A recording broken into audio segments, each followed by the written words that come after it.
সময় সংলাপে স্বাগত জানাচ্ছি আমি তুষার আব্দুল্লাহ। সময় সংলাপে আজ আমার সঙ্গে যোগ দিয়েছেন ডক্টর সেলিম জাহান। আপনাকে স্বাগত স্যার সময় সংলাপে। জানতে চাই যে এই রাজনীতির মতো তো অর্থনীতিরও মেরুকরণ হয়েছে বিশ্বে, সেই জায়গাতে বাংলাদেশ কোথায় আছে? আমার মনে হয় বিশ্বে যে মেরুকরণের কথা আপনি বলেছেন, বিশেষত অর্থনৈতিক দিক থেকে সেটা অত্যন্ত তীব্র।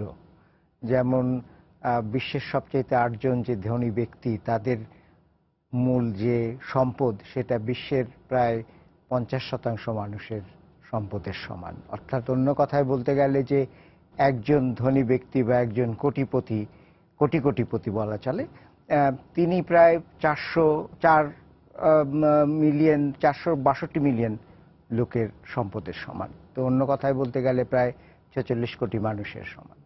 তো এই মেরুকরণের দিক থেকে যদি আমরা বাংলাদেশকে দেখি, তাহলে আমি বলবো যে নিশ্চয়ই অসমতা আছে, সেটা তো অস্বীকার করার কোনো উপায় নেই। আয়ের অসমতা আছে, সুযোগের অসমতা আছে, কিন্তু সেই অসমতা থাকা সত্ত্বেও আমি মনে করি যে বাংলাদেশের যে অসমতার যে সূচক যেটা, সেটা ব্রাজিল বা পানামা কিংবা অন্যান্য বিশ্বের বহু দেশের চাইতে কিন্তু অনেক কম। অনেক কম। এবং যেটা হচ্ছে যে অর্থনৈতিক উন্নয়নের ক্ষেত্রের যে সূচকগুলো আছে সেগুলিও তো ইতিবাচক। অর্থনৈতিক উন্নয়নের এবং বিশেষত সমাজ উন্নয়নের ক্ষেত্রে যে সূচকগুলো আছে সেগুলো অত্যন্ত ইতিবাচক। বাংলাদেশের গড় আয় হচ্ছে আপনার $3000 মতো, ভারত এবং পাকিস্তানের যেখানে $5000 বেশি। সেই ক্ষেত্রে আমাদের প্রত্যাশিত গড় আয়ু হচ্ছে 72 বছর, ভারতে হচ্ছে 68 বছর, পাকিস্তানের 66 বছর। অনূর্ধ্ব 5 বছরের শিশু মৃত্যুর হার আমরা কমিয়ে আনতে পেরেছি 37 প্রতি 1000 মৃত্যুতে। সেখানে ভারতের ক্ষেত্রে হচ্ছে 45, পাকিস্তানের ক্ষেত্রে 81। সুতরাং মূল কথাটা যেটা দাঁড়াচ্ছে যে আমাদের আয়ের দিক থেকে আমরা বিরাট আয়ের ধনী দেশ নই, কিন্তু তা সত্ত্বেও যে আয় আমাদের আছে, জাতীয় আয়, সেটাকে আমরা সমাজ উন্নয়ন এবং সামাজিক উন্নয়ন এবং মানুষের উন্নয়নের জন্য যেভাবে ব্যবহার করছি, সেটা আমাদেরকে বহু ইতিবাচক সূচকের দিকে এগিয়ে নিয়ে গেছে। আমাদের যে বৈদেশিক মুদ্রার যে আয়, সেটা তো যে রেমিটেন্স বলি বা প্রবাসে যে আমাদের যারা কাজ করছেন তাদের উপর, এবং সেখানে এই যে রাজনৈতিক মেরুকরণের কারণে, রাজনৈতিক অস্থিরতার কারণে তো সেই জায়গায় একটু দেখা যাচ্ছে যে একটু নিম্নগামী। না, সেটা তো হবেই, কারণ এই যে যারা প্রবাসী শ্রমিক আছেন, তাদের আয় তো নির্ভর করছে যে তাদের কর্মসংস্থান কতখানি হচ্ছে। সেটা আপনার আমরা বলতে পারি মধ্যপ্রাচ্যে হতে পারে, মধ্যপ্রাচ্যের বাইরেও এখন বাংলাদেশের কর্মজীবী যারা আছেন তারা কিন্তু ইউরোপ আমেরিকাতে, ইউরোপে আছেন, আমেরিকাতে আছেন, অন্যান্য ভূখণ্ডেও আছেন। এখন বিশ্বে যদি একটা স্থবিরতা দেখা যায়, মন্দা দেখা দেয়, অর্থনৈতিক মন্দা দেখা দেয়, স্বাভাবিকভাবেই প্রথম দোষারোপী বলা চলে কিংবা প্রথম ধাক্কাটাই কিন্তু পড়বে যারা প্রবাসী শ্রমিক যারা আছে তাদের উপরে। সেটা আমরা মনে করুন 90 সালে যখন কুয়েতে যুদ্ধ হয়েছে তখনও আমরা দেখেছি, পরবর্তী সময় যখন তেলের দাম কমে গেছে তখনও আমরা মধ্যপ্রাচ্যে দেখেছি, ইরাকের যুদ্ধের সময় আমরা দেখেছি, ইরাকের যুদ্ধের সময় আমরা দেখেছি। তা এখন এর পুরোটা যে বাংলাদেশ সরকার বা আমাদের দেশের নীতির উপরে নির্ভর করছে তা নয়। এগুলো হচ্ছে বাইরের থেকে যদি মন্দা থাকে, বাইরে থেকে যদি একটা ঝুঁকি আসে, তার একটা প্রভাব তো নিশ্চিতভাবে পড়বেই। এবং আরেকটা বিষয় হচ্ছে যে এখানে যে আমরা যে কৃষিভিত্তিক অর্থনীতি থেকে শিল্প ভিত্তিক অর্থনীতির দিকে একটা মিশ্র অবস্থা এখানে আছে। আসলে আমাদের গন্তব্যটা আসলে কোথায়? আমাদের আসল গন্তব্য হওয়া উচিত মনে হয় যে আমরা এমন একটা সমাজ চাই যেখানে অসমতা নিম্নগামী হবে, আমরা এমন একটা সমাজ চাই যেখানে মানুষের উন্নয়ন সম্ভবপর হবে, এবং আমরা এমন একটা সমাজ চাই যেখানে প্রতিটি মানুষ তার যে কর্মক্ষমতা যেটা আছে এবং তার যে উদ্যোগ এবং দক্ষতা আছে, সেটা নিয়ে সে যা করতে চায় সেটা করতে পারে। এবং সেক্ষেত্রে যে শিল্পভিত্তিক অর্থনীতির দিকে যে আমরা যাচ্ছি, এখন একটা মিশ্র অবস্থায় আছি, তারপর কৃষি থেকে কি আমরা শিল্পর দিকে আসলে আমাদের মূল যাত্রা হবে এবং সেখানে আমাদের মনোযোগ দিতে হবে? আমার মনে হয় সেখানে আমাদের মনোযোগ দেবে। বর্তমানে আপনি যেটা বলেছেন যে একটা মিশ্র অবস্থায় আছে, এটা অত্যন্ত সত্য কথা। কারণ আমরা যদি কৃষির দিকে তাকাই, তাহলে কৃষি কিন্তু আমাদের মোট জাতীয় আয়ের মাত্র 30% যোগান দেয়। কিন্তু আপনি যদি কর্মনিয়োজনের দিক থেকে দেখেন, তাহলে কৃষিতে কিন্তু কর্মনিয়োজন প্রায় 70%-এর মতো। সুতরাং বেশিরভাগ লোক তাদের কাজের জন্য, তাদের অর্থ সংস্থানের জন্য, অন্য সংস্থানের জন্য এখনো কিন্তু কৃষির উপরে নির্ভর করছে। এখন বাংলাদেশে যেটা হয়েছে, যেটা সাধারণত হয় যে কৃষি থেকে শিল্প, শিল্প থেকে সেবামূলক খাতে যায়। এখন বাংলাদেশে কিন্তু একটা উলম্ফন হয়েছে, সেটা হচ্ছে যে আমরা কৃষি থেকে কিন্তু আমাদের সেবামূলক খাত অনেক বেড়ে গেছে, এবং সেবামূলক খাতের যে অবদান জাতীয় হয় সেটা প্রায় 40%-এর উপরে চলে গেছে। এখন সমস্যাটা হচ্ছে, ধরা যাক এই আমাদের সামনে যে কাপটি আছে এটি আমরা উৎপাদন করেছি। এখন এটি যদি আপনার 5 বার হাত বদল করে এবং এটার দাম যদি 5 টাকা হয়, 5 বার হাত বদল করলে কিন্তু আমরা 25 টাকার আয় সৃষ্টি করছি। কাপ কিন্তু একটি। এখন মূল কথাটা হচ্ছে যে আমাদের কাপের সংখ্যা বাড়াতে হবে। সেই জন্য শিল্পের যে ভিত্তিটা, সেই ভিত্তিটাকে আমাদের প্রসারিত করতে হবে। শিল্পের যে সংস্থান যেটা, সেটা বাড়াতে হবে এবং শিল্পায়নটা অত্যন্ত জরুরি।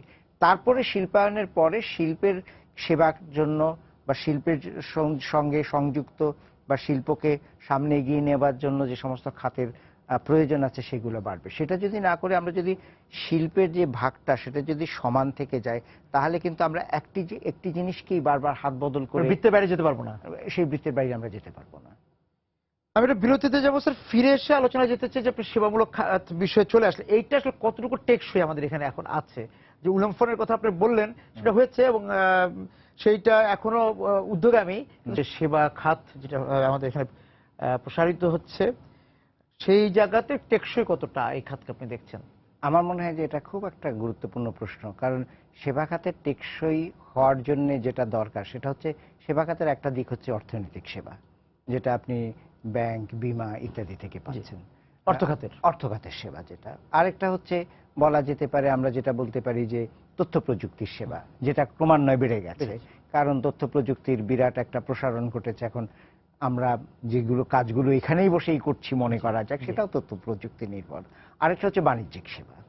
এখন বাংলাদেশে যেটা হয়েছে সেটা আমি মনে করি যে বাণিজ্যিক সেবার দিকটা, এবং বাণিজ্যিক সেবার মধ্যে মনে করুন যে জমি জমার ক্রয় বিক্রয়, বাড়িঘর নির্মাণ ইত্যাদিও কিন্তু বাণিজ্যিক সেবার মধ্যে পড়ছে। স্বাস্থ্য খাত সেটাও বাণিজ্যিক সেবার মধ্যে পড়ছে। এখন সেই সেবাটাকে যদি প্রসারিত করতে হয়, তাহলে পরে আবারও ওই একই কথায় ফেরত যাচ্ছি যে আমাদের যদি শিল্পের খাতটা যদি না বাড়ে, তাহলে আপনি বাণিজ্যিক সেবা যেটা দিচ্ছেন কোথায় আপনি দিচ্ছেন? অর্থনৈতিক বা বীমা খাতের যে সেবাটা আপনি দিচ্ছেন, সেই সেবার থেকে যে সুফল যেটা, সেটা কিন্তু শিল্প খাতের প্রসারণ ঘটাচ্ছে না। সেটা কিন্তু বলা চলে যে জমি জমা, দালান কোঠা, এই যে আপনার খাত, সেটার প্রসারণ ঘটাচ্ছে। আরেকটা জায়গায় আমার মনে হয় জোর দেওয়া দরকার, বিশেষত আমরা যদি প্রতিবেশী দেশগুলোর দিকে তাকাই, সেটা হচ্ছে তথ্য প্রযুক্তির সেবা যেটা। আমাদের বোধহয় সেখানে একটা বড় সম্ভাবনা আছে। ভাষার দিক থেকে বলা চলে, আমাদের শিক্ষা ব্যবস্থার দিক থেকে বলা চলে, আমাদের তরুণ সমাজ যারা আছেন তারা নানান রকমের উদ্ভাবনী শক্তি নিয়ে সেখানে আসতে পারেন। তো সেই সেবাটাকে যদি আমরা বাড়াতে পারি, তাহলে পরে বেতার, চলচ্চিত্র থেকে শুরু করে আমাদের যে অন্যান্য শিল্প খাত যেগুলো আছে, সেখানে কিন্তু তথ্য প্রযুক্তির সেবা খাতটা অনেকটা বেড়ে যেতে পারে। তা আমি মনে করি যে টেকসই যে কথাটি আপনি তুলেছেন, সেটি এখনো নাজুক অবস্থায় আছে। এটা এখনো বাণিজ্যিক ভিত্তিক সেবা হিসেবে আছে। অর্থনৈতিক খাতের সেবাও কিন্তু আপনার মূলত ওই বাণিজ্যকেই সাহায্য করছে। কিন্তু যে খাতটি সেবা, হ্যাঁ, তো যে খাতটি আপনার খুব বাড়তে পারে, সেটা মানব উন্নয়নের সেবার খাতটি বাড়তে পারে, তথ্য প্রযুক্তির সেবার খাতটি বাড়তে পারে, সেখানে বোধহয় একটা সম্ভাবনা। এবং এই যে আমাদের এই 56,000 বর্গ মাইলে তো শিল্প এবং কৃষির উপর খুব বেশি নির্ভর থাকা, আমি জানি না, আপনি ভালো বলতে পারবেন যে সেক্ষেত্রে সেবাটাই আসলে আমাদের একটা খুব নিরাপদ জায়গা। নিশ্চয়ই নিরাপদ জায়গা। এবং সেবার যেটা আমার মনে হয় যে আমাদের যেটা বিচার করতে হবে, সেটা যে সেবামূলক খাতের কথা যখন আমরা বলছি, তখন শুধুমাত্র আমাদের দৃষ্টিটাকে এই আমাদের অর্থনীতির মধ্যে সীমাবদ্ধ রাখলে চলবে না। যেমন আমি আপনাকে খুব ছোট্ট একটা উদাহরণ দিই। আজকাল প্রকাশনা শিল্পে যেটা হয়, সেটা কেউ ছাপাখানা ব্যবহার করে না। আজকে প্রকাশনা শিল্পে যেটা হয় যে আমাদের কম্পিউটারের মধ্যে আমরা পুরো বইটি ধারণ করি, তারপরে সেটা সিঙ্গাপুরে চলে যায়। তো সিঙ্গাপুরে চলে যাওয়ার পরে সেটাকে আপনার 3 দিনের মধ্যে 15,000 বই ছাপিয়ে তারা বার করে নিয়ে আসতে পারে। তা আমাদের প্রকাশনা শিল্প তো অত্যন্ত উন্নত। আমরা আমাদের বাংলা বই যেগুলো দেখি, বই মেলায় আমরা যেগুলো দেখি, অত্যন্ত উন্নত। তা এখন এই যে বিশ্বের যে একটা বড় একটা বাজার আছে, প্রকাশনা একটা বড় বাজার আছে, এবং এটার একটা এখন বড় অংশ কিন্তু চলে যাচ্ছে সিঙ্গাপুরে। এটা কিন্তু চীনে যাচ্ছে না, ভাষাগত ব্যবধানের কারণে। তা এটাকে কিন্তু আমরা আনার একটা সুযোগ কিন্তু আছে। তো সুতরাং আপনি যখন সেবামূলক খাতের প্রসারণের কথা বলবেন, আমার মনে হয় যে আমাদের দেশজ অর্থনীতির গণ্ডির বাইরে চিন্তা ভাবনা করতে হবে। সেটা তথ্য প্রযুক্তির ক্ষেত্রেও সত্য। তথ্য প্রযুক্তির উপর আমাদের নির্ভরতা বাড়াতে হবে, এবং যেটা আছে আমরা বাড়াচ্ছি, হ্যাঁ, কিন্তু মনে করুন যে অনেক দেশ আছে যারা ঠিক আমাদের চাইতে হয়তো এই অবস্থানে নেই। নেপালের কথাই ধরা যাক। এখন নেপাল যদি 1000 বা 2000 কম্পিউটার নিয়ে আসে, তা একটা পর্যায়ে তো সেই কম্পিউটার সেবাটা দিতে হবে। তো সেই যে দক্ষতা, সেই যে শিল্প বা সেই যে শিক্ষা, সেটা এখনো নেপাল গড়ে তুলতে পারেনি। বাংলাদেশ সেই সুযোগটা নিতে পারে। বাংলাদেশ বলতে পারে যে আমরা এই কম্পিউটারগুলোকে সেবা দান করা বা তাদেরকে উন্নত করার জন্য, কোনো যান্ত্রিক সমস্যা হলে সেটাকে সমাধান করার জন্য বাংলাদেশে যারা প্রকৌশলী আছেন, বাংলাদেশে যারা কম্পিউটার নিয়ে কর্ম করছেন, তারা কিন্তু এই সেবাটা দিতে পারেন। তা মূল কথাটা যেটা আমি বলতে চাচ্ছি যে আজকে অর্থনৈতিক উন্নয়ন, আপনি যেটা বললেন যে 56,000 বর্গমাইল, প্রচুর জনসংখ্যা, এটার মধ্যে আবদ্ধ রেখে তো আমরা এগোতে পারবো না। আমাদের শিল্প কতদূর যাব, শিল্প আমরা কতদূর যাব, কারণ শেষ পর্যন্ত জায়গার সীমাবদ্ধতা কিন্তু একটা বড় জায়গার সীমাবদ্ধতা আছে, আমাদের একদম প্রাথমিক জ্বালানির সীমাবদ্ধতা আছে, ঘাটতি আছে, সেগুলো তো আমাদের স্মরণে রাখতে হবে। আমি আরেকটা বিষয়, আপনি যে কথাগুলো স্যার বললেন, সেখানে একটা বিষয় আমার মনে হয় যে আলোচনা করা দরকার, যে দক্ষ মানব সম্পদ। হ্যাঁ, সেইটা খুব দরকার। সেবা আমি দিব, দক্ষ মানব সম্পদ তৈরি না করে আমি ওই যে সেবা দিতে পারবো না, যেটা ওই যে বলছিলাম। দক্ষ মানব সম্পদ তৈরির ক্ষেত্রে আমাদের বিনিয়োগ, আমরা কতটা আসলে মনোযোগ দিচ্ছি, এবং এই যে এখন যে আপনি তরুণদের কথা স্যার বলছিলেন, তরুণ একটা বড় জনগোষ্ঠী এখন অবস্থা আছে আমাদের জনসংখ্যার আনুপাতিক হিসাবে, সেটা তো আগামী দিনে থাকবে না। সেটা কি আমরা কত ব্যবহার করতে পারছি? হ্যাঁ, মানব সম্পদ উন্নয়ন না হলে পরে আপনার কোনো মতেই দেশের অর্থনৈতিক উন্নতি সম্ভব নয়। সেটা আমরা ঐতিহাসিকভাবে দক্ষিণ কোরিয়ার দিকে যদি তাকাই তাহলে দেখতে পাবো, জাপানের দিকে তাকালে দেখতে পাবো, উন্নত বিশ্বের যে কোনো জায়গায় দেখতে পাবো। এখন মানব সম্পদ উন্নয়নের দিক থেকে দুটো জিনিস আছে। একটা জিনিস হচ্ছে যে শিক্ষাটা হচ্ছে মানব সম্পদ উন্নয়নের মূল ভিত্তি। আপনি প্রাথমিক শিক্ষা পাচ্ছেন, আপনি মাধ্যমিক শিক্ষা পাচ্ছেন, আপনি উচ্চ শিক্ষা পাচ্ছেন। এখন শিক্ষার যে সমস্যাটা, অন্তত আমি ব্যক্তিগতভাবে যেটা মনে করি, যে শিক্ষা প্রক্রিয়ার মধ্যে আমরা বিভিন্ন স্তর পার হয়ে যাচ্ছি, আমরা সনদ পাচ্ছি, এবং শেষ পর্যন্ত আপনি বিশ্ববিদ্যালয় থেকেও বেরিয়ে আসছেন। এখন প্রশ্নটা দাঁড়াচ্ছে যে প্রাথমিক পর্যায়ে হোক, মাধ্যমিক পর্যায়ে হোক বা উচ্চ মাধ্যমিক পর্যায়ে হোক, শিক্ষার গুণগত মানটা কি? শুধুমাত্র আমি বই পড়ছি এবং পরীক্ষা দিচ্ছি, পাশ করছি, সনদ পাচ্ছি, কিন্তু আমি কি সত্যিকার অর্থে যে জাতীয় দক্ষতা অর্জন করা সম্ভব, যেটা নিয়ে আমি একটা কর্মক্ষেত্রে প্রবেশ করতে পারবো এবং কর্মক্ষেত্রে একটা অবদান রাখতে পারবো, সেটা আমরা পাচ্ছি কিনা? এবং শিক্ষার যে মান, এই কথাটি কিন্তু বিশ্বের সব দেশেই এখন আলোচিত হচ্ছে। কারণ বহু জায়গায় দেখা যাচ্ছে যে মাধ্যমিক পর্যায়ে সনদ পেয়ে গেছে, মাধ্যমিক পর্যায়ে পাশ করে গেছে, কিন্তু এখন পর্যন্ত লিখতে পড়তে পারছে না। এটা শুধু আমাদের সমস্যা না, সেটা আমাদের সমস্যা না, যুক্তরাষ্ট্রে আছে যে লিখতে পড়তে পারছে না। অথবা মনে করুন যে কলেজ থেকে পাশ করে বেরিয়ে গেছে, কিন্তু মনে করুন যে একটা ডাক্তারি যদি কোনো একটা ওষুধ দেয়, তাহলে ওষুধের উপরে যে বিধি ব্যবস্থা আছে সেটা পড়তে পারছে না। তো এই যে দক্ষতাটা, অর্থাৎ শিক্ষার যে গুণগত মানটা যদি আমরা না বাড়াতে পারি, তাহলে পরে আপনি যেটা বলতে পারেন যে আমরা পরীক্ষা, সনদ ইত্যাদি আমরা পার হয়ে গেছি, কিন্তু সম্পদ আমরা সৃষ্টি করতে পারিনি। তা এখন এটা হচ্ছে প্রথম কথা। দ্বিতীয় কথা হচ্ছে যে আজকের শিক্ষা ব্যবস্থা শুধু আজকের দিকে দৃষ্টি রাখলে তো চলবে না, আপনাকে তাকাতে হবে যে আগামীতে আমার কি প্রয়োজন। এবং আজকে যে দ্রুত আপনার উন্নয়ন হচ্ছে এবং তথ্য প্রযুক্তির যে উন্নয়ন হচ্ছে, আমরা বলতে পারি যে বিভিন্ন দেশে যে ধরনের পরীক্ষা নিরীক্ষা হচ্ছে, আগামীতে বহু কাজ কিন্তু রোবট দিয়ে হবে, এবং তার ফলে বহু কর্মসংস্থান কিন্তু সেটা চলে যাবে, নতুন কর্মসংস্থান হবে। তো সেই ক্ষেত্রে আমার মনে হয় যে বিশ্বের তরুণদের দিকে যদি তাকাই, তাহলে আমি মনে করি, সবসময় বলি যে 4টা সি তাদেরকে মনে রাখতে হবে। একটা হচ্ছে যে ক্রিয়েটিভ থিঙ্কিং, সৃজনশীলতা, সৃজনশীল না হলে হবে না। আরেকটা হচ্ছে যে আমি যেটা বলি কানেক্টিভিটি, আপনাকে বিশ্বের কোথায় কি হচ্ছে না হচ্ছে সংযোগটা আপনার রাখতে হবে, এটা সম্পর্কে আপনার সবসময় খেয়াল রাখতে হবে। তৃতীয় হচ্ছে যে আপনাকে কনফিডেন্স, একটা সম্পূর্ণভাবে আপনার আত্মবিশ্বাস থাকতে হবে, আত্মবিশ্বাস থাকতে হবে। আর চতুর্থ হচ্ছে কম্পিটিশন, প্রতিযোগিতা। আপনি একটা প্রতিযোগিতা করতে যাচ্ছেন। তো এই 4টে সি যদি আমরা কোনো শিশুকে কিংবা মনে করুন কিশোরকে যদি আমরা না দিতে পারি বা যদি দিতে পারি, তাহলে পরে আত্মবিশ্বাস নিয়ে, একটা সংযোগ নিয়ে, একটা সৃষ্টিশীল চিন্তা নিয়ে সে রীতিমতো ভাবে প্রতিযোগিতা করতে পারবে, তা নাহলে সে পারবে না। এবং এখানে স্যার একটু যোগ করি আমি, যে আপনার কাছে কি মনে হয় যে আমরা ধারণা করি যে আমরা বাজারমুখী শিক্ষার দিকে আছি, আমরা বাজারে যাচ্ছি, বাজারে যাব, কিন্তু আসলে আমরা বাজারকে চিনতে পারছি না। এবং যে কারণে আমরা আমাদের কবে কোন ধরনের পেশাজীবী দরকার আমরা না বুঝতে পেরে অনেক মানে নির্দিষ্ট কোনো পেশাজীবীকে হয়তো খুব বেশি বাজারে ছেড়ে দিচ্ছে, কিন্তু ততদিনে তার চাহিদা নাই, বাজারে নাই, নতুন আবার চাহিদা তৈরি হচ্ছে।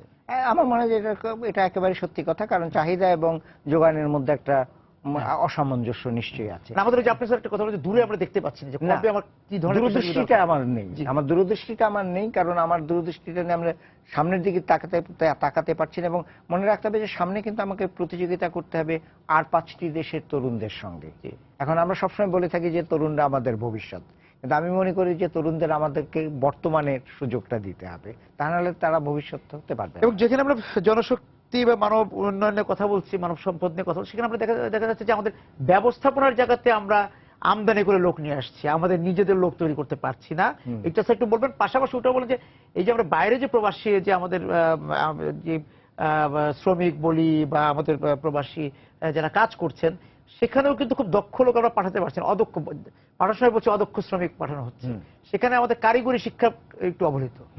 নিশ্চয়ই আমার মনে হয় যে প্রথম যে প্রশ্নটি আপনার ব্যবস্থাপনার দিকে যেটা, সেটার একটি কারণ হচ্ছে যে আমাদের প্রথাগত শিক্ষায় যদি আপনি গত 20 বছর 50 বছর যদি তাকান, তাহলে দেখবেন যে ব্যবস্থাপনা শিক্ষা বা ব্যবস্থাপনা দক্ষতা সৃষ্টির দিকে কিন্তু আমরা মনোযোগ দিইনি।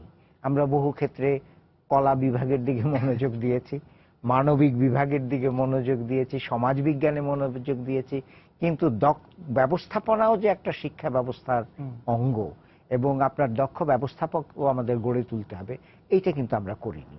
সেটা না করার জন্য আমরা এখন যেটা হয়েছে যে আমরা বাইরে থেকে মনে করছি যে বিদেশি রাষ্ট্রগুলোতে যে দক্ষ ব্যবস্থাপক যারা আছেন তাদেরকে আমরা নিয়ে আসতে চেষ্টা করছি।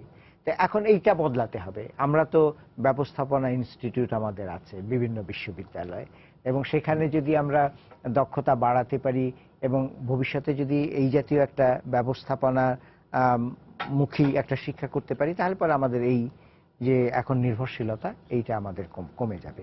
আর দ্বিতীয় যে কথাটি হচ্ছে কারিগরি। হ্যাঁ, কারিগরি নিশ্চিতভাবে কারিগরি, এবং সোজা কথায় বলা চলে যে প্রাতিষ্ঠানিক একটা প্রতিষ্ঠান চালাতে হলে যে জাতীয় দক্ষতা দরকার, তার একটা অংশ নিশ্চিতভাবে কারিগরি, কিন্তু আরেকটা অংশ হচ্ছে তার অর্থ ব্যবস্থা আপনাকে জানতে হবে, আপনি মানব সম্পদ কিভাবে ব্যবহার করবেন তার ব্যবস্থাপনা আপনাকে জানতে হবে, এবং আপনি বাইরের সাথে কিভাবে প্রতিযোগিতা করবেন, কারণ আপনাকে তো বাজারও দখল করতে হবে, সেটা জানতে হবে। আর দ্বিতীয় প্রশ্ন যেটি আপনি করেছেন যে ঐতিহাসিকভাবে আমরা অদক্ষ শ্রমিক পাঠিয়েছি নিশ্চিতভাবে, এবং তারা আমরা জানি যে তাদের পাঠানো যে টাকা, তাদের পাঠানো যে অর্থ, সেটা আমাদের অর্থনীতিতে একটা বিরাট গতিময়তা সৃষ্টি করেছে। কিন্তু ভবিষ্যতের দিকে তাকাতে হলে আমাদের বলতে হবে যে এই অদক্ষ শ্রমিকের পাশাপাশি পেশাজীবী যারা আছেন, এবং সেখানেই আপনার ব্যবস্থাপনার কথাটা চলে আসছে। এখন পেশাজীবী বিভিন্ন মানবিক বিভাগে যদি পেশাজীবী থাকেন যারা হয়তো দেশের মধ্যে কর্মসংস্থানে নিয়োজিত আছেন, তাদের কিন্তু চাহিদাটা বাইরে থাকবে না। সুতরাং আপনাকে সেই জাতীয় পেশার দিকে নজর দিতে হবে এবং পেশাজীবী সৃষ্টি করতে হবে যারা বাইরের বাজারটাতে, বাইরের বাজারে অবশ্যই আমাদের একটা সম্ভাবনা আছে। যদি আমরা আধা দক্ষ পাঠাই, তারও একটা বড় বাজার আছে যেটা এখন আমরা ধরতে পারিনি। দক্ষতা কথা তো আরো দূরে।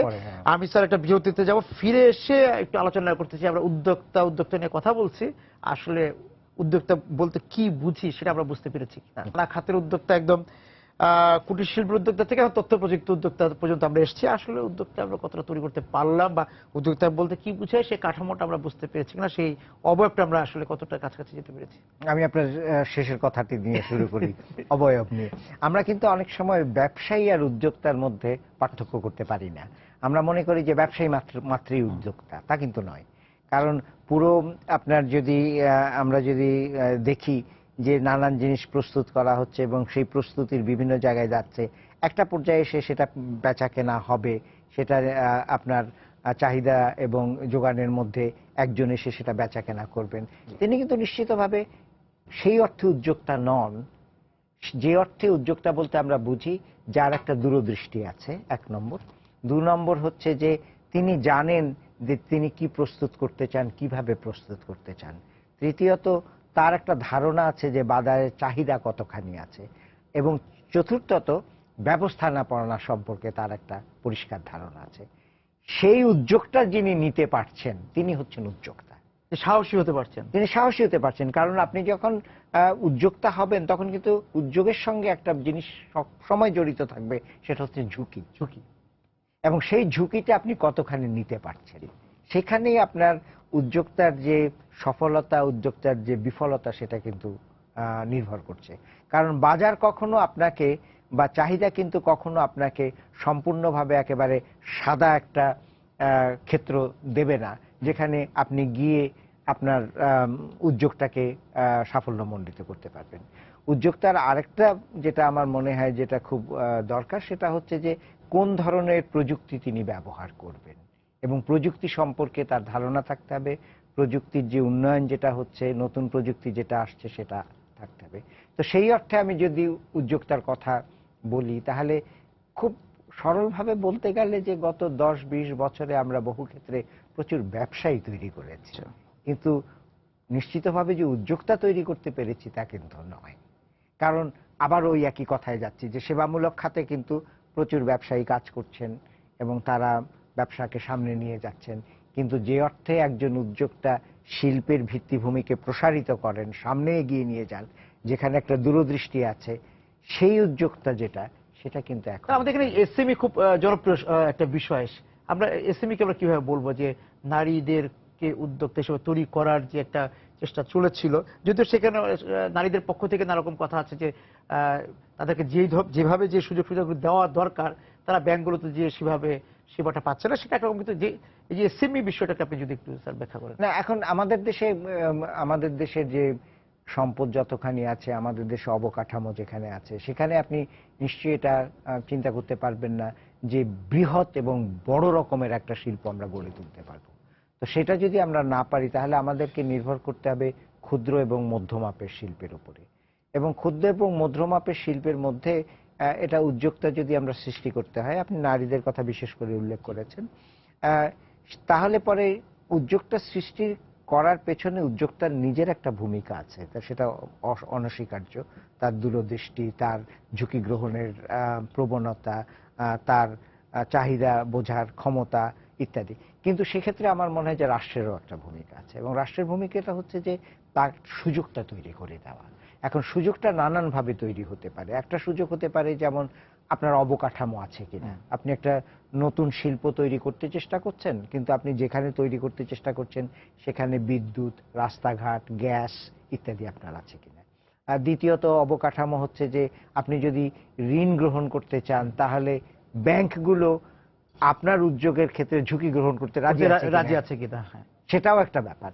তো সেক্ষেত্রে যদি রাষ্ট্রের পক্ষ থেকে যদি এই জাতীয় একটা নিশ্চয়তা প্রদান করা হয় যে এই অঞ্চলে নারী উদ্যোক্তাদেরকে যদি ঋণ দেওয়া হয় তাহলে রাষ্ট্র তার দায়িত্ব নেবে, সেই জাতীয় যদি একটা থাকে, একটা শর্ত থাকে, তাহলে পরে নারীরা সেই ঋণটা গ্রহণ করতে পারবে। তৃতীয়ত হচ্ছে যে রাষ্ট্রেরও আরেকটা ভূমিকা আছে, যেটা আমি বাইরে থেকে অন্তত মনে করি, সেটা হচ্ছে যে বাজারটা শুধুমাত্র তো দেশজ বাজার নয়। এখন আমাদের দেশে যে সমস্ত জিনিস তৈরি হয়, ক্ষুদ্র শিল্পে বলুন, মধ্যম মাপের শিল্পে বলুন, আমার মনে হয় যে এগুলো বিশ্বমানের, কিন্তু এগুলোকে বাজারজাতকরণের ক্ষেত্রে কিন্তু বিপণনের একটা অবকাঠামো আমরা তৈরি করতে পারছি না। বাজার খুঁজতেও আমরা বাজার খুঁজতেও আমরা সফল নই, যেখানে বাজার আছে সেখানেও আমরা সফল নই, এবং বাইরের বাজার খুঁজতে গেলে আমরা সাধারণত মনে করি যে বাঙালি সম্প্রদায় যেখানে আছে তার মধ্যেই বাজারকে সীমাবদ্ধ রাখতে চাই, নিজের সম্প্রদায়ের মধ্যে। কিন্তু যে সমস্ত জিনিস তো এখানে তৈরি হচ্ছে, এবং আমরা যারা ঢাকায় থাকি তারা দেখি যে বাইরে থেকে বিদেশিরা এসে এই সমস্ত জিনিসই তো কিনে নিয়ে যাচ্ছে, কিন্তু আমরা বিদেশে যে সেই জায়গায় যেতে সময় একদম কম। আমি একটা বিষয়ে যে বিষয়ে যেতে চাই, যে এই যে অবকাঠামোর কথা, অবকাঠামোতে আমরা কোথায় আছি? অবকাঠামোতে আমার মনে হয় যে আমাদের বাংলাদেশে বিশেষ করে ভৌত অবকাঠামো, যেটা রাস্তাঘাট, সেটা যথেষ্ট উন্নতি হয়েছে, এটা কোনো সন্দেহ নেই। কিন্তু আমার মনে হয় যে অন্যান্য অবকাঠামোর দিকে, বিশেষ করে বিদ্যুতের প্রাথমিক জ্বালানি যেটা, গ্যাসটাকে কতখানি আমরা নিয়ে যেতে পারবো উদ্যোক্তাদের কাছে, সেইটার ক্ষেত্রে হয়তো আমাদের আরো কত সস্তায় দেওয়া যাবে। অবকাঠামোর ক্ষেত্রে আমি এটাও বলবো যে ব্যাংকিংও একটা অবকাঠামো। হ্যাঁ, অবশ্যই। এবং সেই ঋণ প্রদানের জন্য আমরা প্রত্যন্ত অঞ্চলে যেতে পারছি কিনা। এখন যিনি মনে করুন বরিশালের প্রত্যন্ত অঞ্চলে একটা উদ্যোগ গ্রহণ করতে চেষ্টা করছেন, তাকে যদি বরিশাল শহরে আসতে হয় ঋণের জন্য এবং ব্যাংক যদি তার কাছে না যায়, তাহলে পরে তার পক্ষে অসম্ভব হয়ে দাঁড়াবে। এবং সেক্ষেত্রে তাকে ঝুঁকি নিতেও আমরা প্রণোদিত করতে পারবো না। না, নিশ্চয়ই সে ঝুঁকি নিতে চাইবে। স্যার, আপনাকে অনেক ধন্যবাদ আজকে আমাদের সঙ্গে সময় দেওয়ার জন্য। দর্শক যারা ছিলেন আজকে অর্থনীতি নিয়ে এই আলোচনায়, আপনাদেরকে ধন্যবাদ জানিয়ে শেষ করছি আজকে সময় সংলাপ। দেখা হবে আগামী দিন। সবাই সুন্দর থাকুন।